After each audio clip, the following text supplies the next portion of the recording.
அன்புள்ள நண்பர்களே, நம்ம இப்போ இந்த ஒவ்வொரு மாதத்துக்கும் பலன்கள் ஒவ்வொரு ராசிக்கும் பார்த்துட்டு வந்துட்டுருக்கோம். அந்த வகையில் கன்னி ராசிக்கு இந்த மாதம் எப்படி இருக்குன்னு பார்க்க போகிறோம். இந்த கன்னி ராசின்றது காலபுருஷ தத்துவத்தில் 6வது வீடாக இருக்குது. இந்த கன்னி ராசி அப்படின்றது ஒரு உபய லக்னம். அது மட்டும் இல்லை, இந்த ராசிக்கு அதிபதி புதன். இந்த ராசியில் இருக்கக்கூடிய நட்சத்திரங்கள் உத்திரம் 2, 3, 4 பாதங்கள், ஹஸ்தம், சித்திரை நட்சத்திரம். பொதுவாக இந்த கன்னி ராசிக்காரங்கள் நல்ல புத்திசாலிகளாக இருப்பாங்க. ஒரு விஷயம் வரதுக்கு முன்னாலே அதை புரிஞ்சுக்கக்கூடியவங்களாக இருப்பாங்க. பொதுவாக கன்னிராசி என்ன அப்படின்னா, இவங்க காலபுருஷத்தில் 6வது வீடாக இருக்கிறாங்களா, அதனால இவங்களுக்கு கொஞ்சம் ஸ்லோவாக இருப்பாங்க. இதே கன்னிராசி புதன் மிதுன ராசிக்கும் அதிபதி, கன்னிராசிக்கும் அதிபதி. ஒரு பெரிய வித்தியாசம் என்னன்னா, மிதுன ராசிக்காரங்க கொஞ்சம் சுறுசுறுப்பாக இருப்பாங்க. கன்னிராசிக்காரங்க சோம்பல் அப்படின்னா மூளை நல்லா வேலை பார்க்கும். ஆனால் உடலில் இவங்களும் நல்லா போகிறவங்க தான், நல்லா ஓடுறவங்க தான். ஆனால் அடிக்கடி தொந்தரவு, சின்ன சின்ன தொந்தரவுகள் வந்துட்டே இருக்கும் உடம்புல. தூக்கத்தில் கொஞ்சம் அதிக விருப்பம் உள்ளவங்க. தூங்கலை அப்படின்னா நமக்கு ஏதோ பிரச்சனைன்ற மாதிரி அவங்க ஃபீல் பண்ணுவாங்க. அதனால் எதையும் அப்புறம் பார்த்துக்கலாம் அப்படின்ற மாதிரி ஒரு பெரிய ஒரு எண்ணம் இருக்கும். அது மட்டும் இல்லை, இந்த கன்னி ராசி அப்படின்றவங்க கணிதத்தில் வல்லவங்களாக இருப்பாங்க. முக்கால்வாசி பேர் இந்த கன்னி ராசிக்காரங்க பிஸ்னஸ் பண்ணுறவங்களா இருப்பாங்க, தொழில் பண்ணுறவங்களா இருப்பாங்க, பேங்கிங்கில் இருப்பாங்க, இல்லை இந்த ரியல் எஸ்டேட்ஸில் பணம் கொடுக்கல் வாங்கல் இருக்குல்ல, அதில் உள்ளவங்களாக இருப்பாங்க. கடன் கொடுத்து வாங்கக்கூடிய ஃபைனான்ஷியல்ஸ், பேங்கர்ஸு, அது மாதிரிலாம் இருப்பாங்க.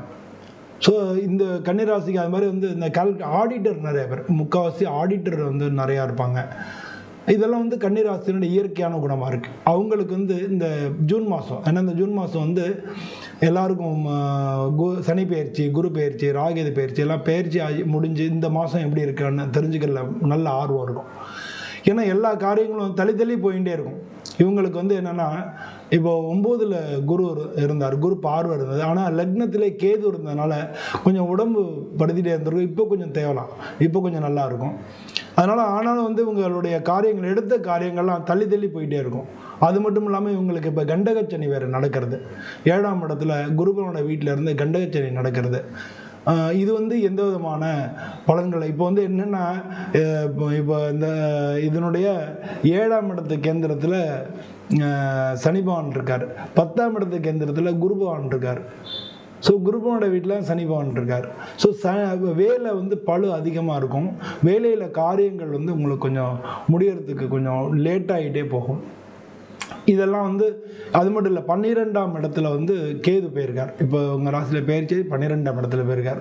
அதனால தொழில் சம்பந்தமான முதலீடுகளில் டிலே ஆகிட்டே இருக்கும். அது மட்டும் இல்லாமல் நம்ம ஒரு விஷயத்தை நம்புகிறோம், அது தள்ளி போய்கிட்டே இருக்கும்.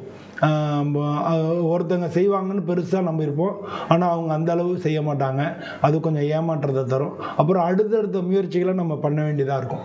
சொல்ல நல்ல முயற்சி உள்ளவங்க தான். அதனால் அந்த மாதிரியான விஷயங்கள் எல்லாமே இவங்களுக்கு நல்லாயிருக்கும். இப்போ வேலையில் புதிய வாய்ப்புகளும் உங்களுக்கு வரக்கூடிய மாதமாக இருக்குது இந்த மாதம். உங்கள் திறமைகள் எல்லாத்தையும் நீங்கள் வெளிப்படுத்தக்கூடிய வாய்ப்புகள் ஏற்படும். பொறுப்புகளை நேர்மையாக ஏற்றுக்கிட்டு அதை முடிக்கிறதுக்கு இவங்க பார்க்கணும். இதெல்லாம் இவங்க இந்த மாதத்தில் செய்ய வேண்டியதாக இருக்குது. உங்களுடைய புதிய திட்டங்கள் நிச்சயமாக வெற்றி பெறும்.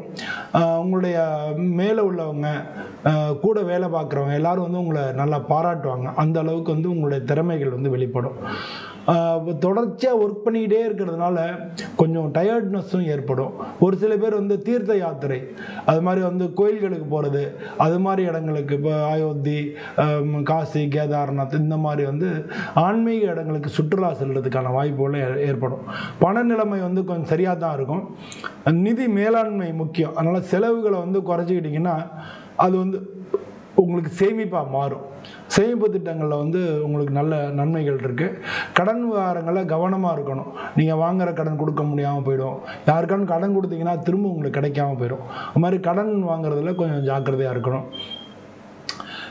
குடும்பத்தில் வந்து கொஞ்சம் அமைதி இருக்கும், பழைய முரண்பாடுகள்லாம் தீர்ற மாதிரி இருக்குது. அதனால் குடும்பத்தில் கொஞ்சம், ஏன்னா லக்னத்தில் கேது 7 ராகு இருந்தது, அதனால் ஒரு சில முரண்பாடுகள், ஒரு சில கருத்து வேறுபாடுகள் இருந்தது, அதெல்லாம் தீர்ந்து உறவினர்களை வந்து உங்களுக்கு சப்போர்ட் பண்ணுற அளவுக்கு மாறுறதுக்கான டைமாக இருக்குது.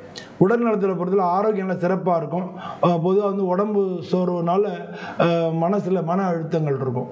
உடம்புக்கும் மனசுக்கும் தொடர்பு உண்டு இல்லையா? அதனால் டயர்டாச்சுன்னா மனசு வந்து பல விதமான பிரச்சனைகள் நினச்சி கவலைப்பட ஆரம்பிச்சிடும்.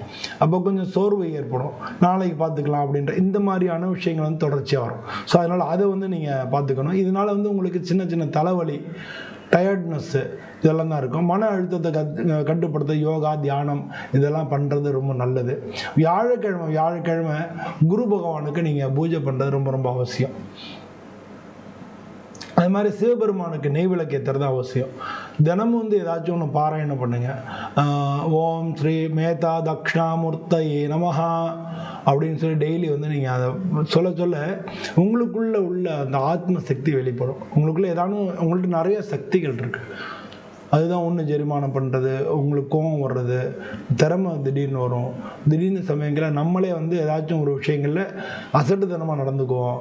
அதே மாதிரி வந்து நம்மளை ஏதானும் ஒன்று பேசுகிறோன்னு வேற ஒன்று பேசிடுவோம். அது வந்து ஏன் அப்படி பேசியிருக்க வேண்டாமே நமக்கே தோணும். ஸோ இந்த மாதிரி நம்மளுடைய கால சூழ்நிலைக்கும் நம்மளுடைய எண்ணங்களுக்கும், ஏன்னா நமக்கு வந்து சத்தம், ரஜோ, தமஸ்னு 3 விதமான குணம் இருக்குது. அப்போ வந்து நமக்கு ஒரு சமயத்தில் ஒவ்வொரு மாதிரி நம்மளோட அந்த குணங்களுக்கு தகுந்த மாதிரி வெளிப்படுத்துவோம். அது மாதிரி அந்த குணங்கள் எல்லாத்தையும் தாண்டி நம்ம ஜெயிக்கணும்னா நமக்கு வந்து ஆக்சுவலாக மனப்பயிற்சி வேணும். ஸோ அந்த மனப்பயிற்சிக்கு வந்து இது ரொம்ப உதவும். பர்சீவரன்ஸ், விடாமுயற்சி அப்படின்றது வந்து தினமும் வந்து நம்ம ஏதானும் ஒரு விஷயங்களை தியானம் பண்ணுறது, இல்லை திரும்ப சொல்லிகிட்டே இருக்கிறது, உடற்பயிற்சி பண்ணுறது, இதெல்லாம் மனசுக்கும் உடம்புக்கும் நல்ல ஒரு தன்மையை தரும். ஸோ அதனால் நம்ம விடாமல் டெய்லி வந்து இது மாதிரியான விஷயங்களை பண்ணிட்டோம்னாலே வாழ்க்கையில் வந்து நமக்கு எல்லா விதத்துலேயும் வெற்றி தான். அதுவும் இந்த மாதம் வந்து உங்களுக்கு சிறப்பான மாதமாக இருக்குது. உங்களுக்கு உழைப்பு கூடும், அதனால் உழைக்கிறதுக்கு தயாராக இருங்க. இந்த மாதம் உங்களுடைய வாழ்க்கையில் எல்லா விஷயத்துலையும் வெற்றி அடையணும்னு நானும் சாமியை பிரார்த்தனை பண்ணிட்டு உங்கள்கிட்ட விடைபெறுகிறேன். நன்றி, வணக்கம்.